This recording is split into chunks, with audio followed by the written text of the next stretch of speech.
was for January included as well for another $1,300, which is stamped on the back of the check deposited to the bank. Okay.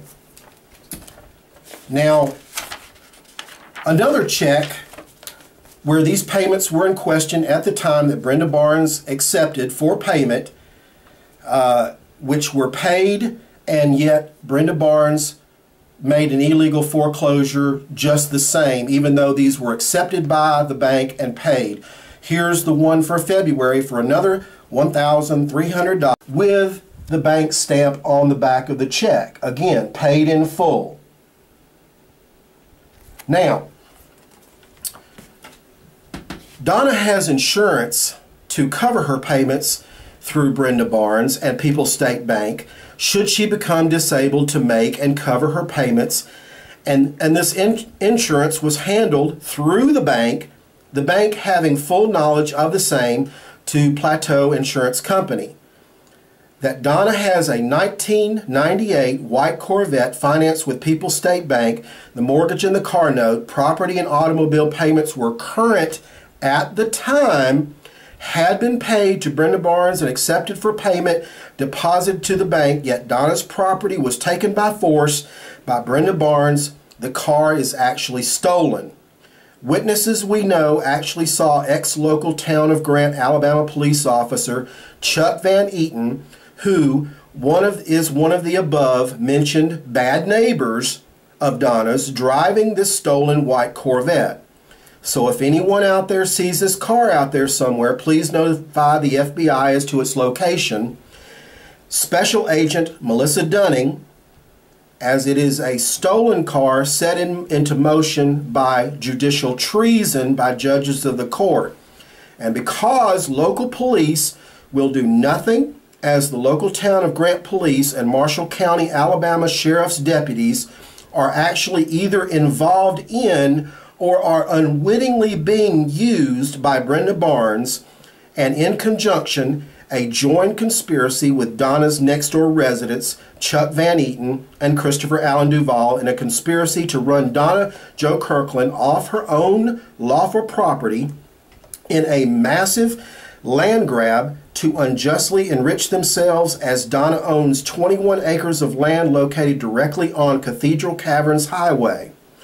Brenda Barnes is also a member of the Chamber of Commerce that has an interest in Donna Jo Kirkland's property for herself, granting some of the land to Donna's next-door resident, Christopher Allen Duvall. As Donna Jo Kirkland's evidence clearly shows, these men have already encroached on Donna's land, with Chuck Van Eaton bulldozing a spring and Christopher Duvall destroying Donna's privacy fence that was taken down and stolen, with original actual land survey stakes pulled up and moved for these two men's own purpose to unlawfully acquire portions of Donna's property. Now, the photograph of this is one in evidence that will be presented to the court if necessary. This is Donna's neighbor, Christopher Allen Duvall. This shows a picture of his house, his driveway, his vehicles in the driveway, and his trailer that is loaded up with Donna's privacy fence for his own use. Apparently, he must have sold or disposed of the fence in some way, but the fence was taken, loaded on his trailer, and disappeared. And there's a picture of it right there on his property, on his trailer. Now, this has caused Donna to be, one more. This is also the natural spring that Donna has on her property, and which was bulldozed by Chuck Van Eaton, and you can see the damage of the landscaped rocks and stuff that are all covered back up into and filling the spring and covering it up completely. This is another photograph that will be entered into evidence. And that was done by Chuck Van Eaton, who is a former police officer of Grant.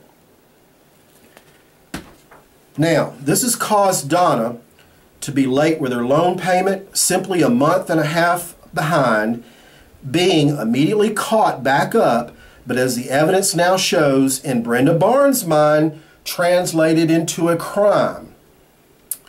The bank, by and through its executive officer Brenda Barnes, failed to disclose this information to the court, defrauded Donna, the court, police officers, and sheriff deputies, and proceeded with foreclosure on Donna's properties and repossession of the automobile, even after payment had been received and payments were up to date, did execute the foreclosure sale of Donna's property with full knowledge that Donna was up to date, current with payments, that there was no default in the loan, and that Brenda Barnes had not proven before the court lawfully the holders in due course on the instrument in which they were trying to collect.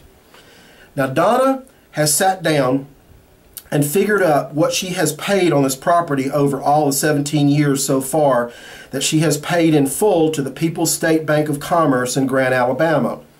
The original amount financed was $130, but over 17 years now, Donna has paid well over $300,000 plus to the bank. For Brenda Barnes, $300,000 is not enough. Brenda Barnes has stolen the property back by unrighteous, unjust police force. Donna Jo Kirkland was denied due process to defend in the court and was made unable to appear in the court as police were ordered to hunt her down. Arrested Donna continually to prevent her from getting to court, putting her in jail each time. The court record, the paper trail of evidence, now clearly demonstrates that Donna Jo Kirkland has been severely injured by the court itself, adding outrageous insult to injury against Donna Jo Kirkland. As a result,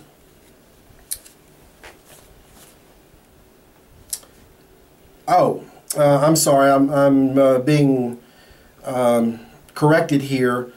The original amount I said was $130. I meant to say it was $130,000. Sorry about that.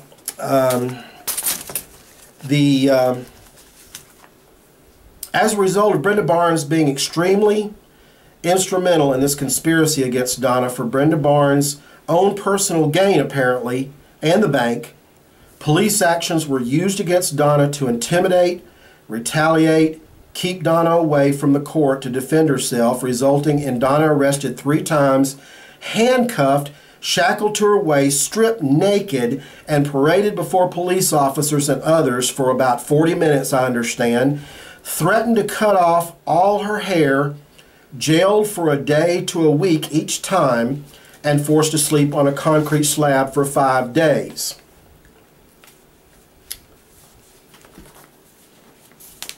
Now, I would like to read it's a local biography that was quoted to the journalist here in a publication called The Communicator. I understand is a local thing that is put out in Grant, Alabama. This is the Communicator January 2010 edition. And it was the title of this is Barnes was one of the first female bank CEOs in the state. I'd like to read all this to you because it's very incriminating and damaging to what our position is here. And this is the article right there. Shows Brenda Barnes' picture up there in the corner of it.